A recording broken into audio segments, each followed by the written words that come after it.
Hello and welcome to FreeWaveTV. I'm Paige Freeman, bringing you the latest in maritime news from around the world. Today in maritime news, truckers are still on strike in South Korea. A livestock carrier sinks with sheep on board. Taiwan rebuffs China's claims about Taiwan Strait. The Ocean Shipping Reform Act to be signed into law.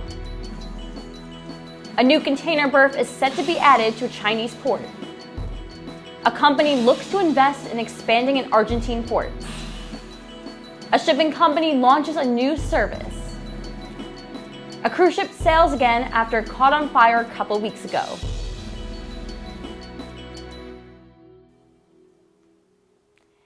In South Korea, there seems to be no end in sight as truckers are now on their 8th day of striking.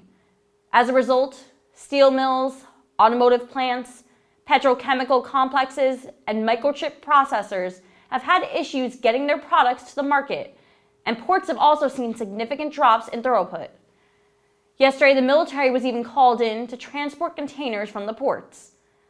As the government and industry are urging truckers to get back to work, today the Truckers Union released a statement saying they would continue striking. On Sunday, nearly thousands of sheep were killed after a livestock carrier capsized and sank at a pier in Sudan. Sunday morning, the Al Badri 1 started sinking slowly at the pier. Because it was sinking at a gradual pace, all of the crew was able to make it off the ship, and they were able to take with them about 700 sheep. Unfortunately, the other nearly 15,000 sheep sank with the ship.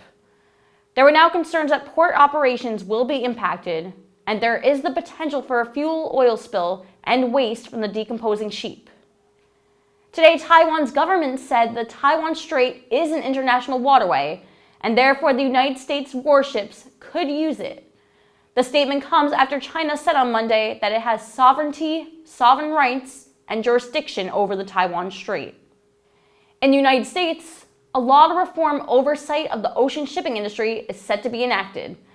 On Monday afternoon, the House of Representatives passed the legislation, and now it is just waiting for President Biden to sign it into law. The president said the Ocean Shipping Reform Act will help reduce costs for families and ensure fair treatment for American businesses, including farmers and ranchers. And he also said that he looks forward to making it a law. In other news, one of the world's largest ports is going to be expanding. The Ningbo Zhoushan port is adding a container berth at Maishan Container Terminal. It will be able to accommodate 150,000 tons class container ships. Speaking of expansions, the International Container Terminal Services is looking to expand in some ports in Argentina. The potential expansion investments would be at the terminals in the ports of La Plata and Dock Sud, and they would be used to expand the port's capacity and modernize the port system. Shipping company OOCL announced it is launching a new service in its Asia-Latin America network, the Trans-Pacific Latin Pacific 6. The service will provide direct connections from China to Mexico, Guatemala, and Chile, and offer a competitive transit time with only 22 days from Shanghai to Puerto Quetzal, Guatemala, and 32 days to San Antonio, Chile. 2 weeks after a fire broke out in its signature funnel, the Carnival Freedom cruise ship started sailing again on Saturday. The ship was taken to the Grand Bahama shipyard in Freeport in the Bahamas after it caught fire in the Grand Turks and Caicos. In order to get the ship back into service quickly, the funnel's wings were removed, as one of them was destroyed in the fire.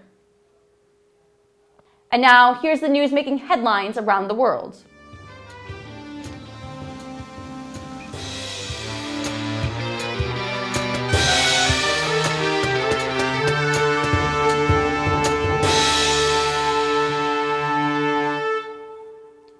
After Russia destroyed the last bridge in the demolished town of Severodonetsk during a potential turning point in the war, Ukraine spoke out today, reassuring not only the world, but its people, that its forces were still holding out inside Severodonetsk and trying to evacuate civilians.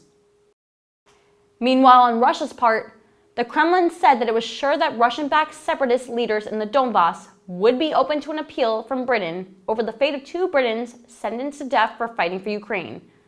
Kremlin spokesperson Dmitry Peskov told reporters in a conference call that London had not contacted Moscow about the issue. Pope Francis has launched a new round of criticisms of Russia's activities in Ukraine, claiming that Russian forces were brutal, cruel, and ferocious, and that the invasion violated a country's right to self-determination.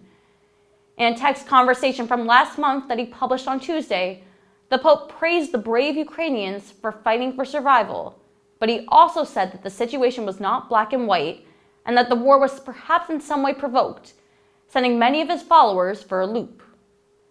With religion and prejudice at the forefront, a German court ruled that the offensive anti-Semitic medieval sculpture may remain on the front of a church in Wittenberg, dismissing an appeal by a Jewish petitioner who has maintained for years that is an insult to all Jews.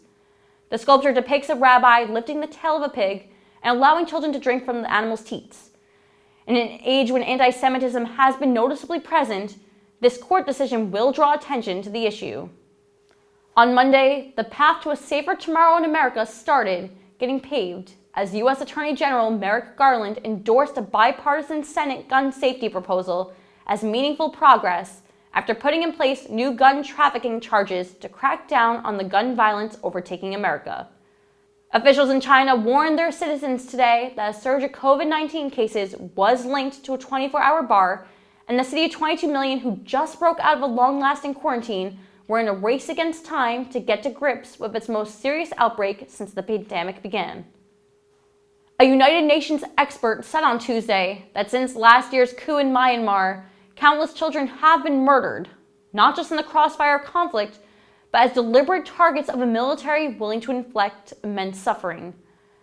A report from the UN Special Rapporteur on Human Rights described how the minors were beaten and stabbed and had fingernails or teeth removed during interrogation, while some were made to endure mock executions. A military spokesman could not be reached for comment today. However, the junta has repeatedly scolded the UN and Western countries for interference and rejected allegations it is carrying out atrocities. A shattered Sri Lanka, struggling to keep afloat, has approved a 4-day work week for public sector workers in an effort to help them cope with not only a chronic fuel shortage, but also encourages them to grow food. As the nation continues to struggle with its worst financial crisis in decades, its new government in place is working with its civilians, turning over a new leaf, one with hope on the back. In other news, after conducting a mass trial denounced by not only the US, but also rights groups, claiming the trial was politically motivated, a court in Cambodia handed out approximately 60 sentences, including to well-known human rights lawyer Theory Sang for conspiring to commit treason. The court in Phnom Penh sentenced Theory to 6 years in jail and ordered her arrest. After the verdict, she was bundled into a police pickup truck, causing scuffles between officers and her supporters. On Tuesday in Britain, after judges dismissed campaigners' latest attempt to win an injunction to stop it, Britain's Supreme Court ruled that the first flight to take immigrants arriving illegally in Britain to Rwanda can go ahead. Supreme Court Judge Robert Reed refused lawyers for the human rights group's request to appeal the decision. The flight is due to depart later today. In more recent headlines, many noticed an increase in the crackdown against drug smuggling. Apparently, that's no coincidence. According to an estimate published on Tuesday by the European Union Drugs Agency, both narcotic and synthetic drug production is broadening in Europe. The estimate warns its people of the development of new psychoactive substances being sold and consumed on the continent. A court official announced on Monday that 31 members from the white nationalist group Patriot Front, who were arrested over the weekend on disruption and plotting violence during an LGBTQ pride event, were since released from jail on bond and will make their initial court appearances in the coming weeks. This upcoming Thursday, David Hunter is set to face trial in Cyprus over the death of his wife, Janice Hunter. After a request for a charge of assisting suicide was rejected, the daughter spoke out, saying that she is urging the judges to show compassion and insists that her father is not a risk to society. Janice was 75 years old and diagnosed with a terminal illness and was suffocated by her husband. After she passed, David attempted to take his own life by consuming an overdose. We're now going to take it over to Jean-Louis. He's going to share what's going on in the sports world.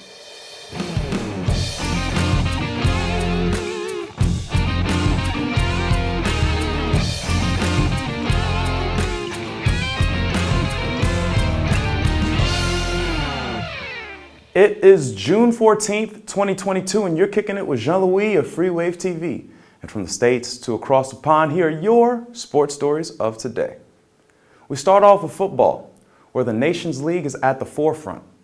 Last night, we saw the end of the road for the reigning champs, as a Group A matchup saw Croatia taking down France 1-0. The loss takes France officially out of contention, dropping them last in the Group A standings. Last night also saw division leader Denmark beating Austria 2-0, advancing them 2 points ahead of Croatia in the standings. Today, a slew of games spanning different groups will be on display, such as division leader Turkey facing Lithuania, England facing Hungary, and Germany going head-to-head with Italy, and so much more. It all starts at 2:45 in the afternoon. Stay tuned. As time awaits for those competitions, the eyes of the sports world rests on cricket. Currently, Ben Stokes and the English national team are 110-4 on day 5 of the Test series. England, currently leading in the Test and session sets, needs 42.4 overs to win, continuing their winning ways after ending a run of 1 win in 17 tests. No Chef Curry? No problem. And after a game in which Stephen Curry, former league MVP and favored finals MVP, struggled, the Golden State Warriors rallied, beating the Boston Celtics at home to advance to a 3-2 lead. The team was led by Andrew Wiggins, who in 43 minutes notched his second straight double-double of the finals, with 26 points and 13 rebounds. Game 6 is Thursday, where the Celtics look to rebound at home, while the Warriors look for their 4th title in the Curry era. In the tennis world, we have some injury news, as Grand Slam winner Andy Murray withdraws from the Queen's Club Championship Series with an apparent abdominal injury. The British-born star is hopeful for Wimbledon as he ends his run of his round 32 matchup with Italy's Lorenzo Sonego. A person who is able for Wimbledon is 23-time Grand Slam winner Serena Williams. This will be the 40-year-old's first matchup since last year's Wimbledon Games, as she left with a leg injury during the first round of Wimbledon just last year. She's a 7-time winner at the event and will be returning to an already stacked female cast, including world number 1 and 2 Igna Swiatek and Annette Kontaveit. The tourney will take place from June 27th through to July 10th.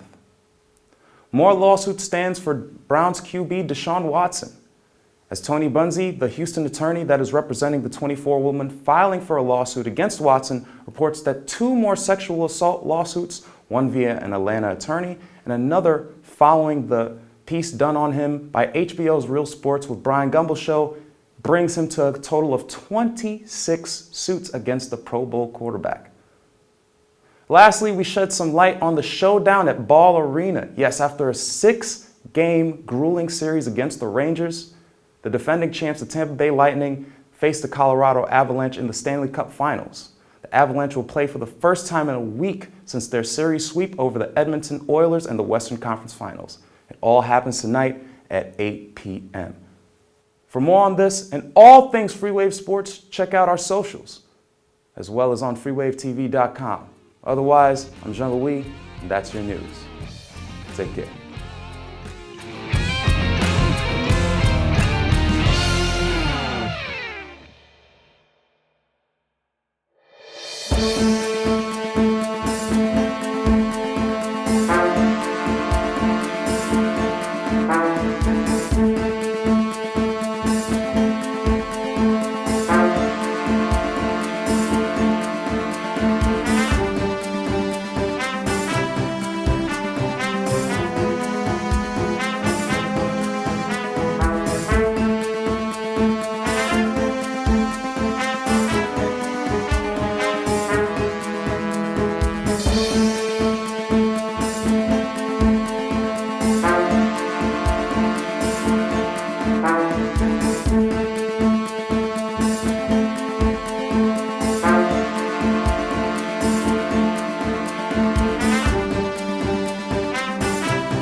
That's all we have for today.